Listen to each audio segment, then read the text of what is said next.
Hi guys, so ang una natin gagawin ay yung rose design or rose na pag-fold. So, una ay yung sa bottom na corner ilalagay natin dito sa top. Then, yagantuhin. Paano yun siya papatrianglein. Tapos, yung dulo dito fold natin paangat. 1, 2, angat nyo lang hanggang sa tansyahan na lang. Papunta sa dulo kung gaano laki yung gusto nyong rose. So, yan. Then yung dulo dito ay tutupin nyo siya paano. I-roll nyo siya pa ganito. Yan.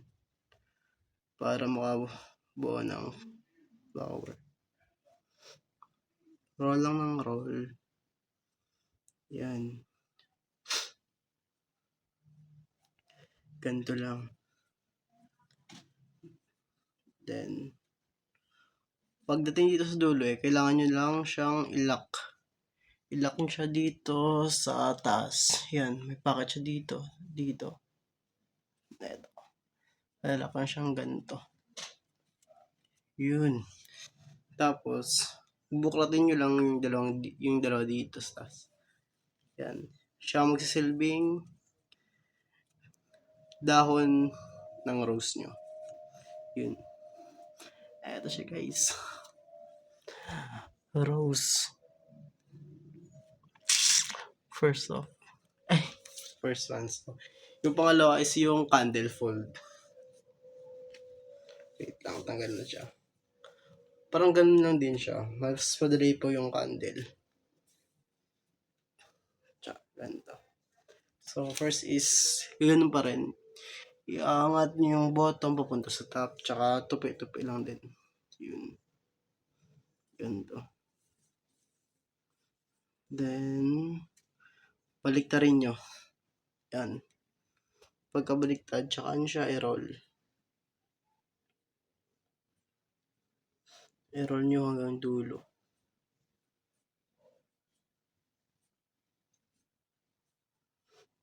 Yan. Hanggang sa...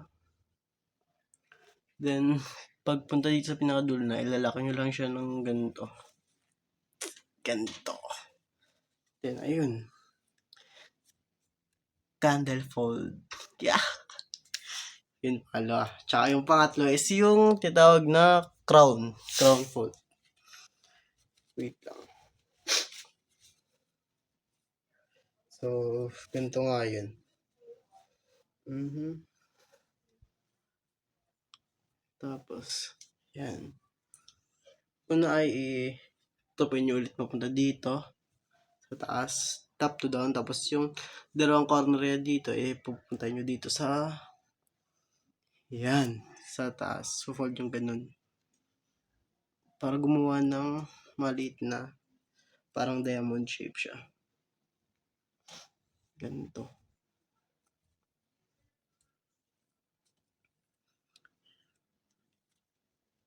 Yun, pang ganito. Pagkatapos nito ay yung sa bottom, iangat nyo lang siya ng hanggang dito. Tapos, fold siya ulit pabalik ng ganito. Yan. Parang ganito na yung mukha niya. Tapos, ibabalik ka rin nyo. Ganun. Tsaka, yung corner dito sa right side, lalagay nyo siya sa dulo dito. And yung sa left side is yung dito din.